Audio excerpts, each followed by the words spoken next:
30억이라는 숫자가 왜 그렇게 자주 등장하는지 그 계산의 속을 먼저 열어보겠습니다. 아무 일도 하지 않으면서 매달 1,000만 원을 쓸 수 있는 상태를 경제적 자유라고 부른다면 연간 생활비는 1억 2천만 원입니다. 이 돈을 근로소득이나 사업소득이 아니라 보유한 자산에서 나오는 수익만으로 충당하려면 원금이 얼마나 필요한가라는 질문이 남습니다.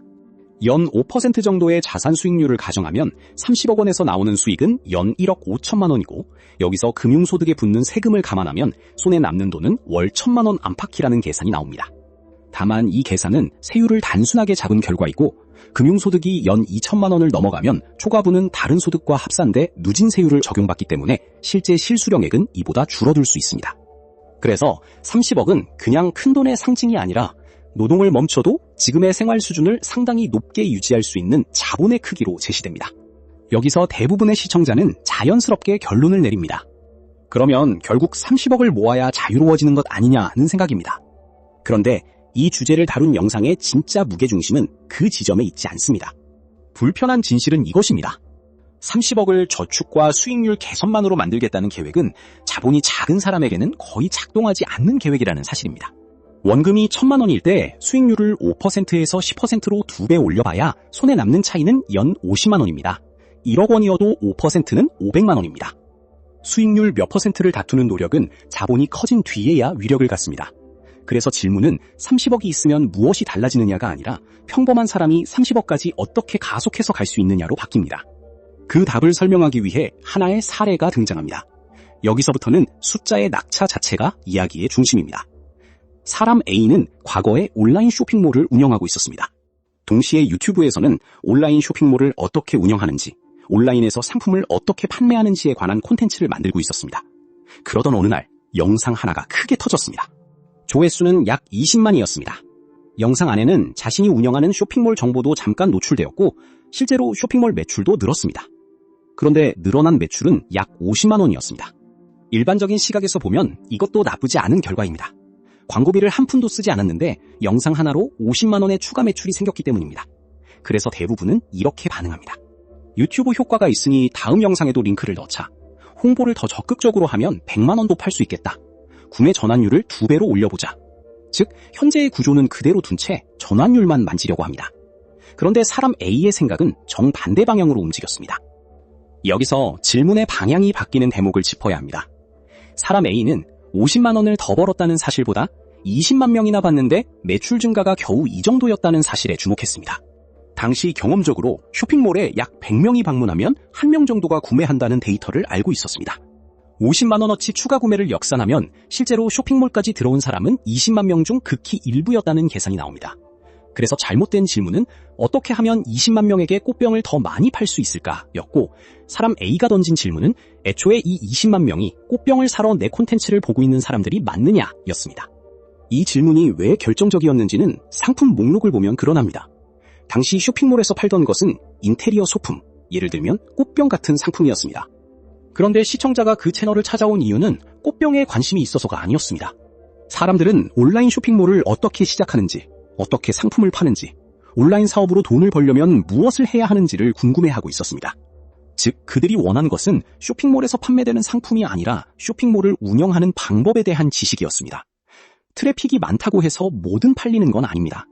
20만 명이 모였어도 그들이 원하는 것과 내가 파는 것이 어긋나면 매출은 거의 발생하지 않습니다. 이 지점에서 실행의 순서가 갈립니다.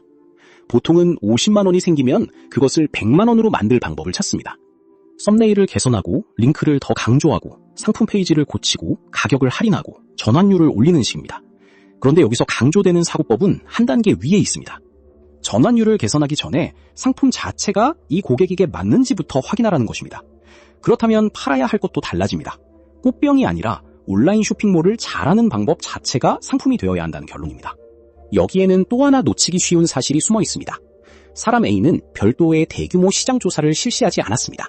유튜브가 이미 답을 알려주고 있었기 때문입니다. 어떤 영상을 사람들이 클릭하는지, 어떤 주제에서 조회수가 폭발하는지, 어떤 질문을 반복해서 하는지, 어떤 정보를 계속 요구하는지, 이 행동들이 전부 고객의 욕구를 보여주는 데이터였습니다. 콘텐츠 플랫폼은 단순한 광고판이 아니라 고객이 무엇을 원하는지 실시간으로 보여주는 시장조사 도구이기도 합니다. 핵심은 조회수 자체가 아니라 왜 이 사람들이 여기 모였는가입니다. 지금 여러분이 운영하는 채널이나 블로그 혹은 자주 들어가는 커뮤니티에 모인 사람들은 무엇을 물어보고 있는지 댓글로 한 줄만 적어주십시오. 방금 말씀드린 것처럼 그 질문 자체가 상품의 정답인 경우가 많습니다. 그 다음에 무슨 일이 벌어졌는지가 이 사례의 결말입니다. 사람 A는 자신에게 모인 사람들이 원하는 방향에 맞춰 온라인 판매 방법과 관련된 교육 상품을 만들었습니다. 공개된 복수의 리뷰에서는 이를 강의 플랫폼을 통한 스마트 스토어 운영 교육 상품으로 설명합니다. 그리고 처음에는 20만 조회수로 약 50만 원의 추가 매출이 났던 구조가 상품과 고객의 욕구를 일치시킨 뒤 약 4개월 만에 50억 원 규모의 결과로 이어졌다는 이야기가 나옵니다. 중요한 것은 강의를 팔아서 돈을 많이 벌었다는 문장이 아닙니다. 트래픽은 이미 있었고 처음에는 그 트래픽에 잘못된 상품을 연결하고 있었으며 고객이 실제로 원하는 상품으로 바꾸자 같은 영향력이 완전히 다른 크기의 매출로 변했다는 구조입니다. 그래서 이 사례가 보여주는 자본주의의 특이한 지점은 노력과 보상이 선형으로 움직이지 않는다는 것입니다. 노동시장에서는 일을 2배 한다고 월급이 100배가 되지 않습니다. 그러나 사업에서는 시장과 상품과 유통 채널이 맞아떨어지면 결과가 비선형적으로 커질 수 있습니다. 사람 A가 4달 동안 갑자기 1만 배 더 열심히 일한 것이 아닙니다. 바뀐 것은 노력의 방향입니다. 꽃병을 팔기 위해 20만 명을 설득하던 구조에서 이미 그 20만 명이 원하는 것을 만들어 판매하는 구조로 이동한 것뿐입니다. 여기서 트래픽에 대한 오해도 함께 정리됩니다. 트래픽 자체는 돈이 아닙니다. 조회수 20만, 팔로워 10만, 방문자 100만이 있다고 해서 자동으로 큰 돈이 생기지 않습니다. 돈은 사람에서 욕구로, 욕구에서 상품으로, 상품에서 구매로 이어지는 구조가 완성될 때 생깁니다. 이 가운데 하나라도 어긋나면 트래픽의 상당 부분이 버려집니다. 초기 구조는 온라인 쇼핑몰 운영에 관심 있는 사람에게 인테리어 소품을 붙인 것이었고 바뀐 구조는 같은 사람에게 쇼핑몰 운영 방법을 알려주는 상품을 붙인 것이었습니다.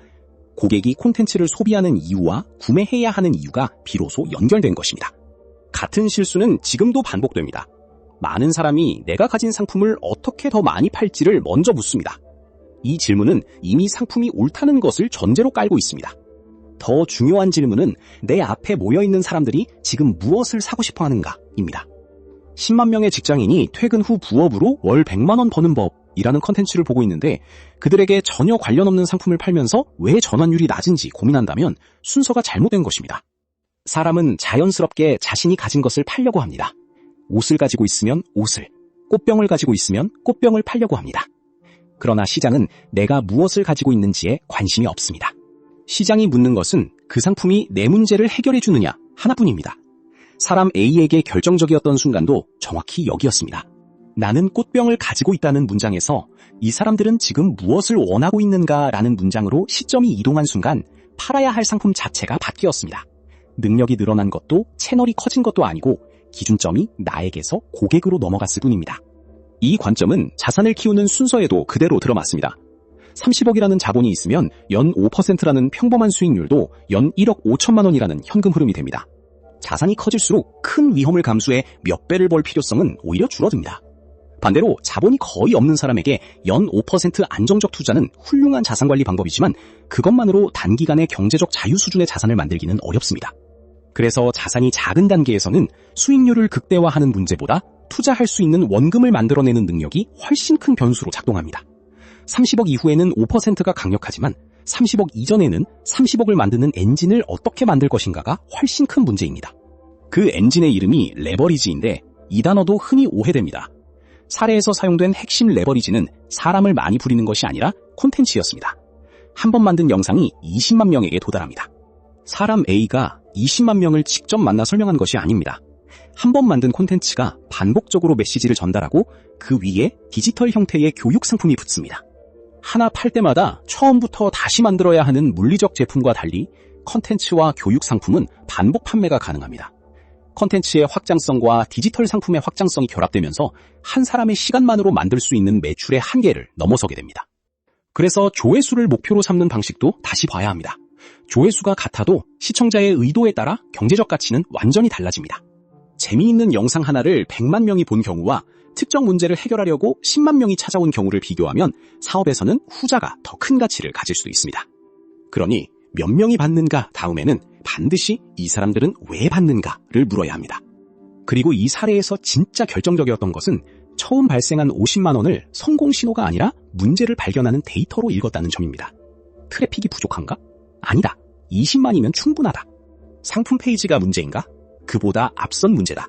사람들이 이 상품 자체를 원하지 않는다. 문제의 층위를 한 단계 위에서 바라본 것입니다. 그래서 최적화보다 먼저 해야 할 일은 구조 점검입니다. 클릭률을 3%에서 4%로 올리고 전환율을 1%에서 1.3%로 만들고 광고비를 10% 줄이는 일은 물론 중요합니다. 그러나 구조가 틀렸다면 미세 최적화의 효과는 제한적입니다. 꽃병을 원하지 않는 사람에게 꽃병 구매 페이지를 아무리 멋지게 만들어도 한계가 있습니다. 순서는 최적화가 먼저가 아니라 시장에서 고객으로, 고객에서 상품으로, 상품에서 유통으로 간 다음 마지막에 최적화입니다. 그리고 이 구별이 필요합니다. 내 능력이 부족해서 돈을 못 버는 것인지 아니면 그 능력을 적용하고 있는 시장이 잘못된 것인지. 그렇다면 지금 손에 쥔 숫자를 다시 보십시오. 20만 조회수에 50만 원이라는 결과는 실패의 기록이 아니라 시장이 보낸 답장이었습니다. 같은 사람이 비슷한 능력으로 비슷한 채널을 운영해도 어떤 시장에서 무엇을 파느냐에 따라 결과는 수백 배 갈립니다. 그리고 여기에 대부분이 놓치는 조건이 하나 더 있습니다. 이 사례에서 바뀐 것은 상품만이 아니라 상품의 형태였습니다. 원가와 재고가 붙는 물건에서 한 번 만들면 복제 비용이 사실상 0에 가까운 지식 상품으로 이동한 순간 매출이 늘어날 때 비용이 같이 늘지 않는 구조가 만들어졌습니다. 50억이라는 숫자를 만든 것은 트래픽도 아니고 노력의 양도 아니라 바로 그 비용 곡선이었습니다.